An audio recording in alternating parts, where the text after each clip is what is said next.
된 이 역설적인 설교 제목을 통해서 우리가 성탄을 어떻게 보내야 되는지에 대해서 한번 살펴보겠습니다. 사실 여러분, 성탄은 이 세상에서 가장 기쁜 날입니다.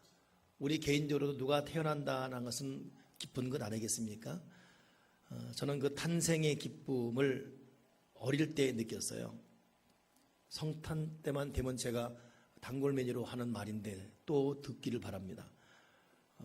요즘 모르겠는데 옛날에는 참 각박이기 때문에 참 갈등도 많은 그런 시대. 저희 어머니 아버지가 어떤 일로 싸웠는지 싸운 이후에 한 일주일간 냉전 시대를 겪는데, 부부가 싸우면 자식이 고생하잖아요.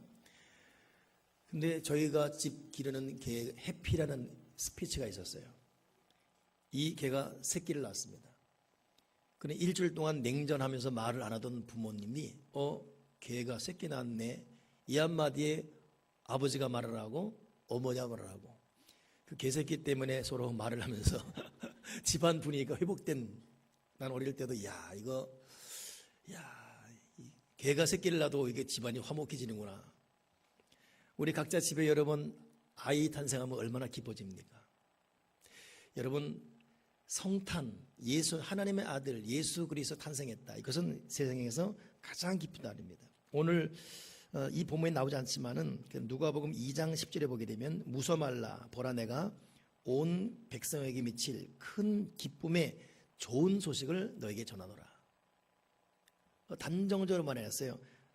큰 기쁨의 좋은 소식. 그리고 누가복음 2장 14절에는 지극히 높은 곳에서는 하나님께 영광이요 땅에서는 기뻐하심을 입은 사람 중에 평화로다. 그러니 성탄은 천사들의 입에서 가장 기쁜 날, 그리고 우리에게 주는 평화의 날. 오늘 예수님의 탄생이 저와 여러분에게 큰 기쁨의 시간으로 연결되길 바랍니다. 이 기쁨 때문에 우리에게 하나님만이 주는 평화가 가득해서, 오늘 교회에 올 때 여러 슬픔 또 아픔 무거운 짐이 있지만은 호련히 임하는 하나님의 기쁨, 또 마음의 평안, 성탄 최고의 기쁨을 받아 살 수 있는 저와 여러분 되길 바랍니다. 근데 이 가장 기쁜 날임에도 또 가장 슬픈 날이 성탄절이에요. 왜 그러냐면, 하나님의 아들이 이 세상에 오셨지만 누구도 하나님의 아들을 맞이하지도 않았고 환영해 주지도 않았습니다. 누구 하나 기다린 사람도 없었고, 더 나아가 하나님의 아들이 사람의 몸으로 이 땅에 났지만은 태어나실 곳이 없었습니다.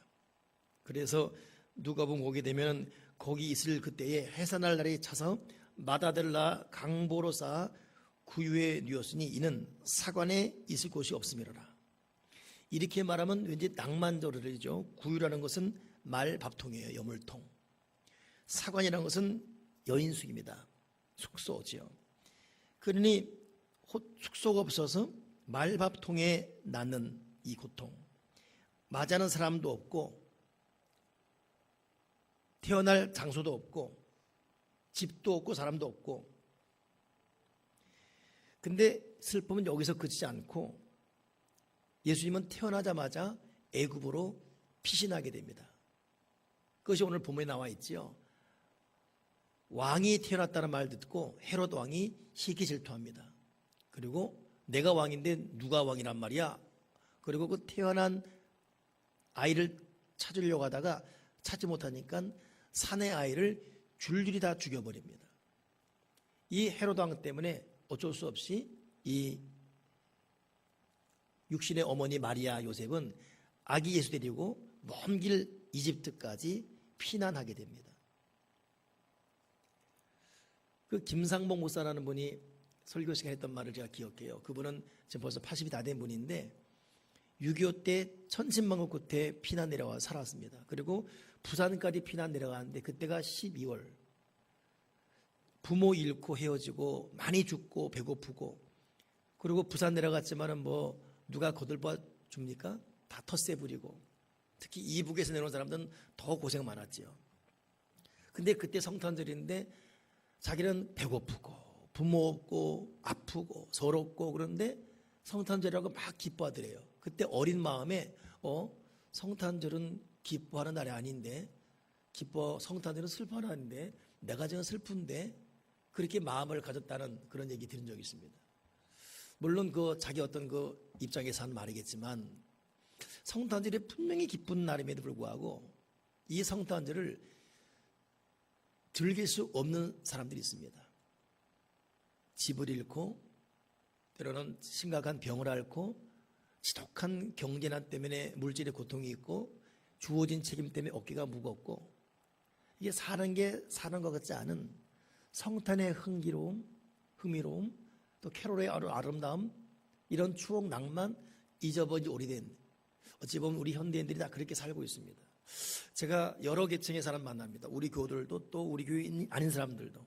한결같이 난 너무 행복해요, 너무 좋습니다, 너무 살만나요, 이렇게 말한 사람을 진짜 못 봤어요. 개중에 있긴 있습니다. 근데 그들은 믿음의 고백을 하는 거예요.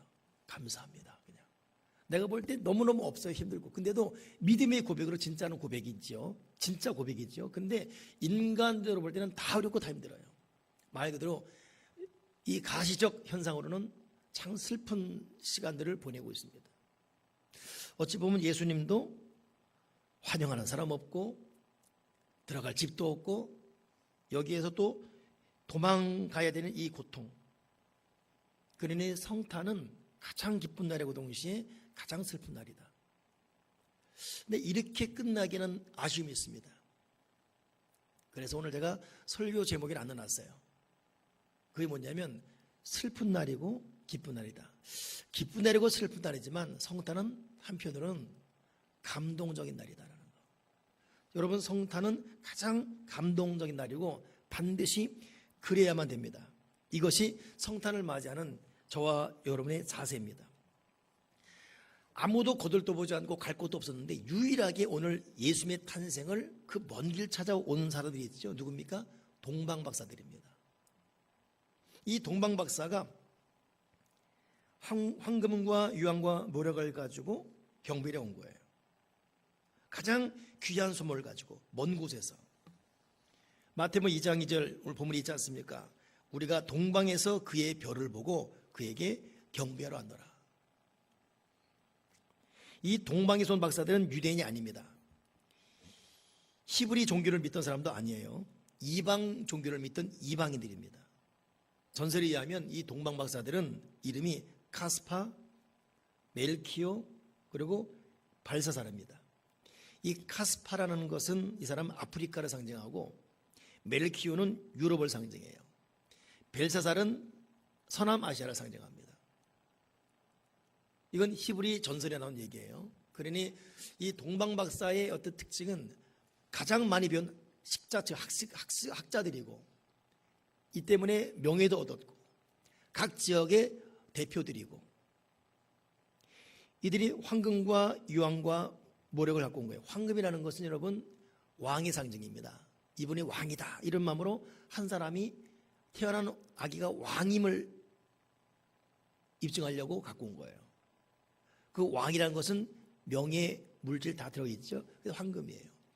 유향이라는 것은 구약시대에 제사 드릴 때 거룩한 향기를 말합니다. 이것은 거룩함, 신성, 이분은 사람이지만 하나님이다, 이런 게 유향이지요. 모략이라는 것은 사람이 죽을 때 바르는 게 모략이에요. 어찌 보면 예수님이 십자가 죽음을 상징합니다. 그러니 우리는 그냥 동방박사 하지만 히브리 전설에 의하면 이걸 좀 더 구체화시켜 놨어요. 어찌 보면 각 대륙 대표, 전 세계를 대표하는 사람들이, 한 사람은 왕권을 상징하는 황금을 갖고, 한 사람은 인간이지만 신임을 말하는 신성을, 어느 사람은 결국 이 사람은 우리를 위해 죽으실 구주자, 십자가 상징, 황금, 유황, 모략을 갖고 온 것입니다. 그러니 참 이게 참 하나님의 섭리지요. 가장 기쁜 날이 되어야 됨에도 불구하고 가장 슬픈 날로 바꿔버린 이 세상, 이게 혼돈 아닙니까? 어찌 보면 지금 박근혜 대통령도 국민의 절반이 믿고 뽑았거든요.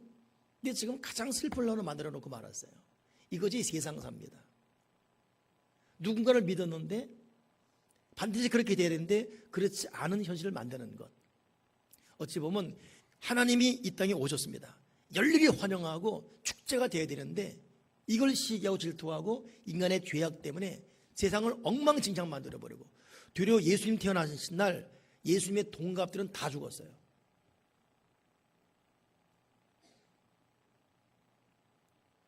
아마 같은 날 태어난 사람은 따질 거예요. 주님 왜 하필이면 그때 오셔가지고.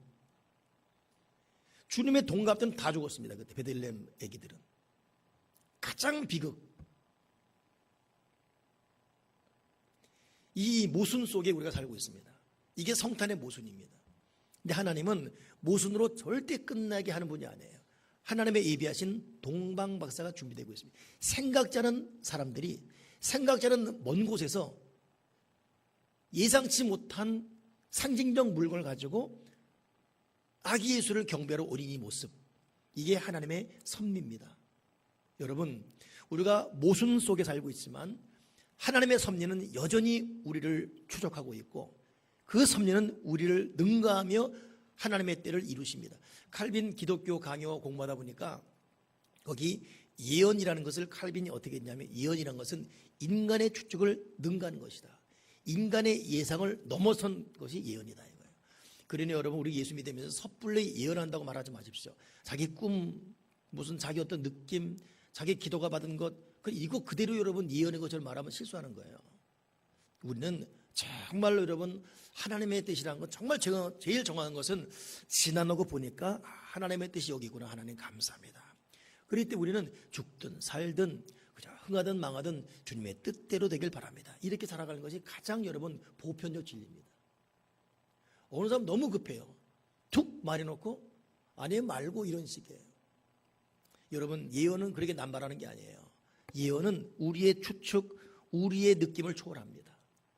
어찌 보면 가장 기쁜 날이 되어야 되는데 가장 슬픈 날을 만들어본 이 세상, 이 모순 덩어리, 이걸로 끝나면 혼란입니다. 근데 거기에도 하나님은 하나님의 섭리로 예상치 않은 하나님의 뜻을 이루고 있어요. 그러게 내 인생이 이렇게 돼야 되는데 전혀 그렇지 않은 삶 때문에 우리는 당황하고 때로는 좌절합니다. 그리고 벌써 내 나이 이렇게 됐는데 더 이상 나한테 미래가 있을까? 거기에도 하나님의 여러분 섭리가 숨어 있습니다. 그러니 이 동방박사 때문에 성탄절은 정말 기쁜 날이 슬픈 날 되었지만 기적적으로 감동적인 날이 되었습니다. 근데 이 감동이 이 세 사람, 이 카스파, 멜키오, 벨사살, 발사살, 이 사람 때문에 온 감동도 있지만 히브리 전설에 의하면 한 명이 더 있습니다. 오늘 그 사람 이야기를 좀 마무리하려고 그래요. 그 사람 이름이 뭐냐? 알타반입니다. 저는 이 알타반이라는 네 번째 동방박사를 제가 초등학교 참 어릴 때 성탄절 성경할 때 제가 직접 경험했어요.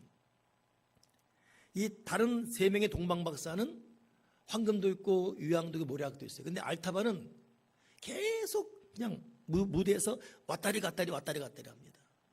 그리고 그냥 무대 죽는 게 끝이에요. 마지막 하나가 뭐냐면 알타바나. 근데 어릴 때도 그 소리에 감동을 내가 와 멋있다 싶었어요. 다들 뭐 영 맡길 때 너는 동방박사 1, 2, 3, 넌 네 번째 알타반. 싫어요, 안 해요 막 이러거든요. 근데 결국 뭐 어떻게 합니까? 진행돼야 되니까. 근데 마지막 알타반 맡은 네 번째가 제가 지금도 기억이 납니다. 갑자기 궁금해지죠. 뭐가 그렇게 알타반이 중요했는가? 내가 얘기해 드릴 테니까 잘 들으세요. 동방에 4명이 살고 있었습니다. 박사들이. 아까 말했죠. 카스파, 멜키오, 발사살, 알타반. 근데 다 부자들이었어요. 학문이 많은 박사들이었고. 근데 뭔가 각자 종교를 떠나서 이 세상을 구할 메시아를 기대하는 종교인들이었습니다. 그리고 이들은 당시 구약 성경을 연구하면서 메시아가 태어날 때를 살피고 있었습니다. 메시아가 태어날 때 새로운 별이 하나 뜰 것인데 이걸 기다리고 있었어요. 그리고 그들은 약속하기를 별이 나타나면 우리 4명은 별이 나타난 그때부터 10일 후에 한 곳에 모여서 각기 준비한 보물 가지고 별이 인도하는 곳으로 간다. 그리고 각자 재산을 팔아서 열심히 보물을 모았습니다. 근데 정말 별이 나타나는 거예요. 이 알타반에게도 별이 나타났어요. 그러니 식구들한테 인사하고 재산 다 팔아서 이제 가는데, 세 사람이 황금, 유향, 모략 각각 했다면 알타반은 보석을 담당했습니다. 그래서 사파이어, 루비, 진주를 다 준비해가지고 가는 거예요. 캄캄한 밤 말을 타고 막 가는데 이 말이 갑자기 주춤합니다. 근데 그 말 앞에 한 사람이 벌벌 떠며 피 흘리며 죽어가고 있어요. 그리고 날 좀 살려달라고 탄식합니다. 근데 보니까 뭐 잠깐 어루만져 끝날 만한 병이 아니에요. 이거 돌보려면 며칠 걸립니다. 그래는 자기도 모르게 하나님 뜻이 무엇입니까? 나는 이제 가야 되는데 시부리에 만나서 메시아 보러 가야 되는데 지금 이러면 어떡합니까? 이렇게 물음과 동시에 자기도 모르게 몸이 벌써 그 사람을 돌보고 있는 거예요. 열심히 돌보고 온 다음에 시간이 지났지만 최선 다해서, 그리고 다시 만날 장소를 가는데 이미 이 시간 때문에 도착했지만 도착한 장소에는 세 친구가 떠나면서 남긴 글, 알타반, 기다리다가 도저히 안 돼서 우리 먼저 갑니다. 그러니 우리 뒤를 따라 그냥 사막을 건너오십시오. 그러니 알타반은 길도 모르고 혼자 외롭고 그 병자에게 이것저것 물 먹을 것 주면서 다 없어졌는데 이거 죽을 맛이죠. 그래도 메시아 만난다 이 신념 때문에 길을 가는 거예요. 천진만고 끝에 이 사람 베들레헴에 이제 도착했습니다. 근데 도착했는데 도착하자마자 이 세 명의 동방박사가 떠난 후에요. 또 그 절망, 그냥 음산하기만 하고 삭막한 그 현실, 게다가 여기저기서 아이가 죽는 이 곡소리 나고, 자기도 모르게 문이 좀 열린 집에 들어갔더니 거기도 온 한 여인이 아이라고 벌벌 떨고 있는 거예요. 자초지게 물어봤더니 메시아 탄생 이후에 헤롯 왕이 다 죽이고 있다고, 우리 애도 죽일까 봐 겁나 있다고, 그리고 그 아기를 만난 동방박사들은 이미 떠나갔다고. 그런데 문 밖에서 웅꽝꽝 소리 납니다. 이 군인들이 또 잡으러 오는 거예요. 그러니 애기 엄마가 제발 나 좀 살려달라고, 애기 좀 살려달라고. 그래서 이 알타반이 문에 나갑니다. 군인과 맞닥뜨려지지요. 여기는 아무도 없어. 죽어 많군요. 대신 여기는 아무도 없는데 저에게는 보석 드리겠습니다. 그러니 로마 군인들이 뒤지기도 전에 보석 때문에 보석고 가버리는 거예요. 그러니 이래저래 이것저것 저것저것 다 없어집니다. 이 알타반이 얼마나 허탈합니까? 이 보석만 줘버렸으니. 난 메시아 만나야 되는데. 근데 여인이 고맙다고 하면서 하는 말이, 제가 듣기로는 그 아기 엄마가 헤롯 왕을 피해서 저 애굽으로 갔다는 말 들립니다. 거기가 만날 거라고. 그래도 그 길로 포기해서 애굽까지 내려가는 거예요, 알타반이. 지금 제 얘기 다 듣고 있습니까, 지금? 이거 지금 옛날 얘기하고 있는 거 잘 듣고 있어야 돼요. 애굽까지 가서 이제 만나려고 하는데 만날 수가 있어야죠. 가본 적도 없는 이 애굽인데. 근데 사람들이 하는 말이 뭐냐면 메시아는 절대 부자들과 있지 않고 가난한 사람하고 있답니다. 그러니 알타반이 그때부터 고아원, 양로원, 노숙자, 가난한 것 막 뒤지고 다니는 거예요. 그러니 가는 곳마다 가난하고 병적 아프니까 마음이 약해서 다 주는 거예요. 다. 옷도 주고 다 줍니다. 다. 나중에 빈 털털이 되어서 2년 만에 저기 메시아가 있다는 말 들은 거예요. 근데 가봤더니 세상에 그곳이 맞긴 맞는데 2년 만에 이분이 또 헤롯 왕 죽었다는 말 듣고 애굽 자기 본국으로 가버리는 거예요. 여러분 기억나죠? 애굽에 2년 다 있었다는 거. 이 성경을 좀 알아야 이게 좀 연결이 됩니다. 이게 이집트에 딱 2년 있었거든요. 그 2년 동안 생고생에 차있지만 또 주님 떠난 이후에, 그러나 이 알타반 포기할 수 없습니다. 또다시 본국 베들레헴 향해 또 열심히 갔습니다. 여기저기 찾았지만 시간만 갈 뿐이지 찾을 수가 없어요. 그러기를 별 본 이후에 33년이 뒤에 됩니다. 33년 되었을 때 이 사람도 이제 늙을 때 늙었고 걸을 힘도 없어요. 근데 들리는 말이 메시아라고 하는 사람이 지금 저 갈보리에서 십자가에 달린답니다. 이 알타반이 무거운 몸을 이끌고 혹시 그분이 그분인가? 마지막 있는 희망에서 마지막 하나 남은 것 갖고 가는 거예요. 가는데 이번엔 어느 소녀가 앞에 엎드려집니다. 할아버지 저 좀 살려주세요. 저 엄마 아빠도 없고 노예로 팔려갑니다. 지금 저는 팔려가면 끝입니다. 내 어린 동생 때 다 죽습니다. 할아버지 나 좀 살려주세요. 알타반이 또 마음이 동한 거예요. 다 주고 조그만 하나 남았는데, 그래서 이 잡으러 온 노예 상인들한테 이 여인을 이 딸을 내가 살 테니까 풀어달라고. 그걸 주는 거예요. 그러니 소년은 또 울면서 할아버지 고맙습니다 하는 거예요. 아무것도 없어요. 이제 걸을 힘도 없고. 기어서 메시아라는 사람이 달렸다는 그곳에 가서 푹 쓰러집니다. 쳐다볼 수도 없고 힘도 없고. 그때 하늘에서 알타바나 그러는 거예요. 그게 영광에 나와요. 알타바나. 하나님, 나는 지금 33년까지 당신 찾으러 여기까지 오고 다 늙었고 이제 내 나라에 갈 수도 없습니다. 나는 언제 당신을 보고 언제 당신의 사랑을 느낄 수 있습니까? 그때 하늘에서 너는 지금까지 나한테 왔다. 아니 내가 언제 주님을 만났고 주님한테 뭘 했다고요? 네가 가난한 사람에게 준 냉수한 그릇이 나한테 한 것이고 어려운 사람 어려움 맞아준 거 나한테 한 것이고 고통한 사람 먹여주고 입혀주고 나한테 한 것이고 가난한 사람 약한 사람 모든 사람에 한 것이 곧 나에게 한 것이다. 그러니 이 알타바 할아버지는 그 말 듣고 눈물밖에 안 나요. 울다가 주님 십자가 보면서 피범벅된 주님 십자가 보면서 스르르 거기서 숨을 거둡니다. 성경에 나오지 않은 전설 이야기입니다. 이게 히브리 전설. 영국의 알타바 한 소리 들으면서 이렇게 죽는 것까지 나와요.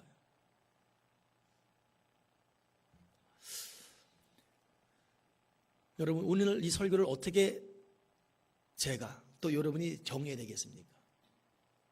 정말 기쁜 날이 돼야 돼요. 근데 현실은 슬프기만 합니다. 이 역설적 이 모순 그럼에도 하나님의 감동은 계속 돼야 되기 때문에 우리는 기꺼이 먼 길 마다하지 않고 주님을 경배하는 동방박사가 돼야 됩니다. 세상 만사 귀찮고 내 코가 석자다 이런 가운데도 기꺼이 우리는 왕이시그 문 앞에 우리의 믿음을 다한 황금을 준비해야 되고 그분은 만왕의 왕이자 신성이신 유향을 준비해야 되고 기꺼이 주님 십자가 앞에 나도 달려는 모략을 준비해야 되고 더 나아가서 주님을 향한 황금 유향 모략만이 아니라 나의 시간, 나의 마음, 나의 정성 모아서 하나님 형상대로 지음받은 모든 사람에게 사랑의 말 한마디라도 따스한 손 한 쪽이라도 따스한 눈 한 그리고 나도 없지만 같이 나누는 자세로 알타반의 길을 걸어가면서 누군가를 감동시킨다면 내 말로 내 눈빛으로 내 손으로 누군가를 감동시킨다면 여러분 이것이 성탄의 진정한 의미인 줄 믿습니다. 사랑이 식어가고 관심이 식어가고 여러분은 기억나십니까? 지난주 이 사람 아세요? 의리 이거 누구죠? 정보성? 김보성 의리 그 사람이 지난주 뭐 한지 아세요? 격투기 나갔어요. 52세 된 사람이 이 사람 원래 한쪽 눈 실명입니다. 앞을 못 봐요. 근데 격투기에 나가서 그 수익금으로 소아암 앓는 아이들 치료비에 드리려고 저는 그거 보면서 올라가자마자 집니다. 자기가 액션 배우지만 뭘 했겠어요. 근데 지난주 촛불 집회만큼이나 궁금하더라고. 그래서 봤지요. 결국 1회 1분 몇 초 만에 기권패했어요. 제법 열심히 했어요. 근데 일본 선수, 노련한 일본 선수들이 되지가 않지요. 오른쪽 카운터를 맞았는데 한쪽은 실명이고 나머지 한쪽을 맞아버린 거예요. 그 앞에 안 보인 거예요. 원래 한쪽이 안 보이는데. 그러니까 이렇게 한 거죠. 이 순간에 또 그 일본 사람 달려들어서 막 쳐가지고 그냥 친 거예요. 근데 눈이 함몰됐어요. 이쪽. 그래서 실명 위기에 병원에 가야 된다는데 다행히 그 다음날 기사 보니까 병원까지는 안 가도 되게끔 치료됐습니다. 얼굴이 범벅이죠. 비범벅. 이 보성 씨가 한 말이 뭐냐면 아이들한테 미안하다고 약속 지키지 못해서. 비록 이 부인이 당신은 한쪽 눈 없는데 이렇게 나가면 어떡할 거냐고 이혼 도장 찍고 가라고.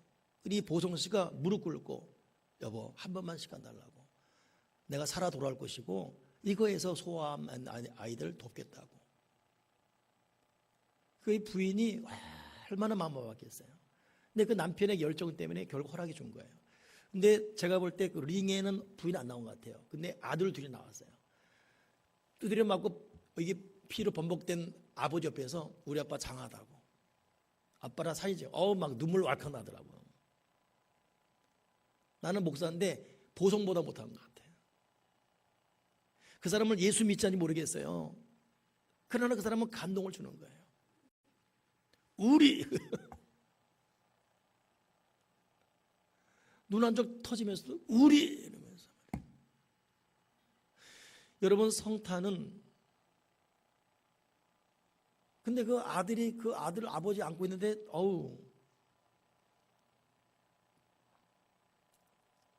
제가 요즘 그 CF 영상 중에 그 유튜브 영상 중에 이렇게 재미있게 듣는 것 중에 감동된 게 뭐냐, 아들하고 아버지 대화 나와요. 음악이 그 모르겠네. 그 디딘디 그 감동적 음악이 있어요. 근데 둘이 밤에 만난 거예요. 아들이 아버지 요새 힘드시죠? 그러니까 아버지가 먼저 차 한잔 마시자. 근데 아들이 아버지 힘드시죠? 그랬더니 아버지가 너만 하겠니? 디디디디 뭐 음악 나오는 거예요. 이것도 감동이에요. 나도 우리 나라 한번 해보려고 그래요. 커피 한 잔 마시자. 아버지 힘드시죠? 너만 하겠니? 그게 대화가 돼야 되는데 모르겠어. 어떻게 나올지.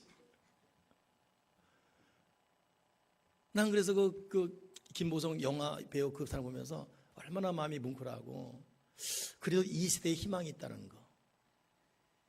여러분, 성탄은 정말 기쁜 날입니다. 근데 세상은 기쁜 날을 아주 쑥대만 만들었어요. 슬픈 날로.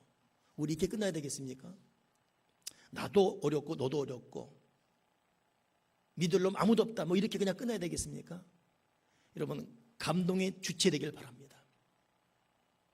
가장 가까운 곳에서부터 내 아내에게 또 내 남편에게 한번 생각해 보세요. 나는 내 남편에게 여보 정말 수고했어. 당신 최고야. 반대로 부인에게 나 같은 사람 만나서 정말 고생 많다고. 속 뒤지기 씌우는 이 아들 딸에게 네가 내 아들이고 딸이서 너무 기쁘다. 자기 부모에게, 아니 우리 교우들끼리도 정말 감동을 주는. 여러분, 성탄은 감동 준 날이에요. 정말 기쁜 날을 이 세상 원래 쑥대밭 만들었습니다. 그러나 우린 여기서 질 수 없어요. 감동을 주는 날, 알타반의 발걸음. 그 감동을 주는 행위 하나가 하나님께 한 것이라고. 알타바나 네가 네 모든 것이 지금 나한테 한 것이라고. 내가 언제 주님에게 했지요? 알타바나 네 모든 행동이 다 있다. 오늘 성탄절 남은 시간 누군가의 감동을 주면서 결국 하나님을 감동시키는 저와 여러분 되기를 주님의 이름으로 축원합니다. 기도하겠습니다. 하나님 아버지, 우리가 너무 지치고 때로는 정서도 메마르고 사는 것이 힘들어서 감동을 준다는 것 자체를 생각 못하고 살아오고 있습니다. 하나님이여, 우리의 마음을 어루만져 주셔서 다시금 성탄의 진정한 의미를 내 삶의 현장에서 회복하게 도와주시고, 나의 말, 나의 눈빛, 나의 손, 나의 발걸음, 나의 호흡, 또 비록 가진 것은 참으로 없지만 그래도 기꺼이 내놓는 나의 물질을 통해 누군가를 감동시키고 성탄의 기쁨을 느끼게 할 수 있도록 하나님 아버지, 우리에게 감동의 주체가 되어지게 도와 주시옵소서. 주 예수 그리스도 이름으로 기도드리옵나이다. 아멘.